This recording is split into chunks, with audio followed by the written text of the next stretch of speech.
The Uncanny Valley. But what does this phrase mean exactly?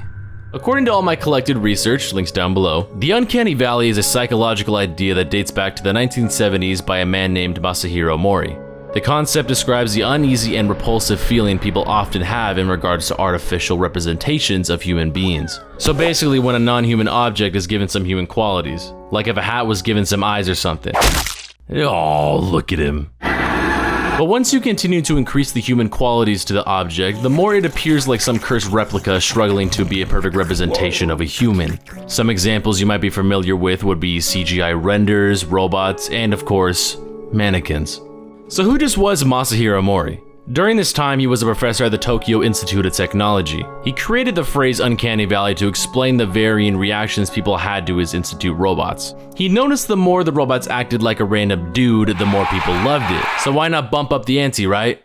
Well, it soon reached a boiling point when the features such as human skin, lips, hair, hands, and of course the eyes were added to these robots. So it added this sense of unease in the room that no one could quite explain. Mori then stated the origin for this phrase in an interview with IEEE Spectrum. Quote, "Since I was a child, I never liked looking at wax figures. They looked somewhat creepy to me.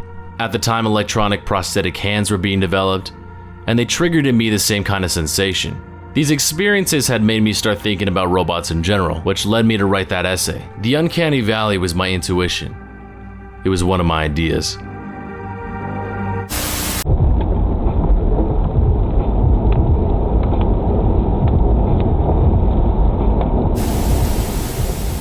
I want to bring up the idea of shapeshifters and doppelgangers because of the many connections they have with the Uncanny Valley. While shapeshifters are known as entities who transform from one thing to another, doppelgangers are different. Doppelganger is a German word that defines a ghostly apparition of a living person. They cast no shadows and are usually seen as an omen of bad luck. If you were to see your own doppelganger, it essentially just meant that death is coming your way and there's nothing you can do to stop it.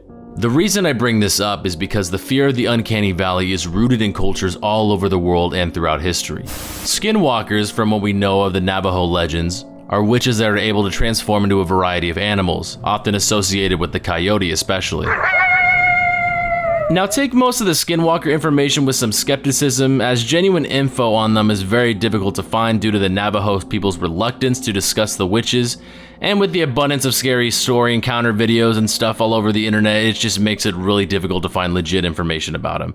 But I still want to compare them together anyways because I do see some connections with some of the Skinwalker stories. The Uncanny Valley with the Skinwalkers usually lies within their appearance and their movement. Some stories claim that the eyes give away the disguise, as when they transform into different animals, the human eyes remain within the beast's face.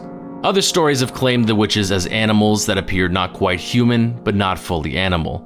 Just this disgusting, almost anamorph hybrid, which also goes to show that the Uncanny Valley effect isn't exclusively held with technology, like robots and CG. It can also be with animal hybrids. Why not? I want to discuss these creatures further, but I think I'll save them for their own future dark dive in like 5 months looking at my schedule. So let's move on to the next example. The last one I want to discuss is the Naparabo of Japanese folklore. I feel like I don't have to go into too much detail about this thing because, yeah, this yokai is the stuff of nightmares as it is usually encountered on roads late at night. Once a wandering traveler stumbles upon this faceless fuck, it turns around to reveal its shiny, smooth features. Or I guess lack thereof. Now I will admit, this is kind of cheating with the Uncanny Valley as this is actually terrifying due to the lack of human qualities, but I still think it works if we look back at the definition. The concept describes the uneasy and repulsive feeling people often have in regards to artificial representation of human beings. So that doesn't specifically mean something has to have full-on human traits like eyes, mouths, or whatever. As long as something is mimicking the form of a humanoid, it still falls under that category. In this case, the yokai is trying to mimic a human, but the feature it leaves out is the one we as humans are born with to recognize, the face. Once that is completely wiped away, all human qualities are lost, as this creature uses the fear of the Uncanny Valley to terrify its victims. Let me in, Mark.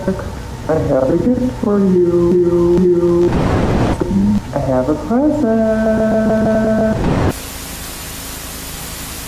Here are some of my recommendations to get kind of an overall feel of the Uncanny Valley if you don't just want my word from it.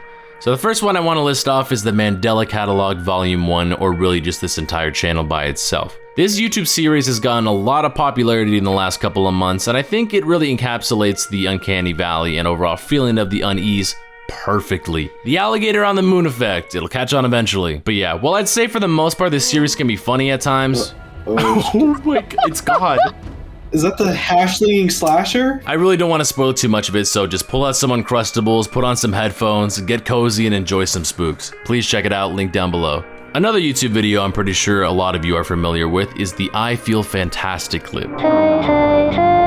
I remember seeing it used on a YouTube poop years and years ago, and it still haunts me to this day. This lifeless robot mixed with the off-putting singing, and finally topped off with the old-fashioned YouTube quality, you know? There's a lot of strange stuff regarding the background of this video, but I'm pretty sure it's just a guy building a bunch of singing robots, not a deranged serial killer dressing up the lifeless android like all of his victims, but check it out. For my last recommendation, here are some stories, books, and movies to look up if you want some more of the Uncanny Valley and Doppelgangers and those kind of media. Each of these are very different from each other, but overall I'd say they are all worth looking into, even if it's just a quick YouTube summary.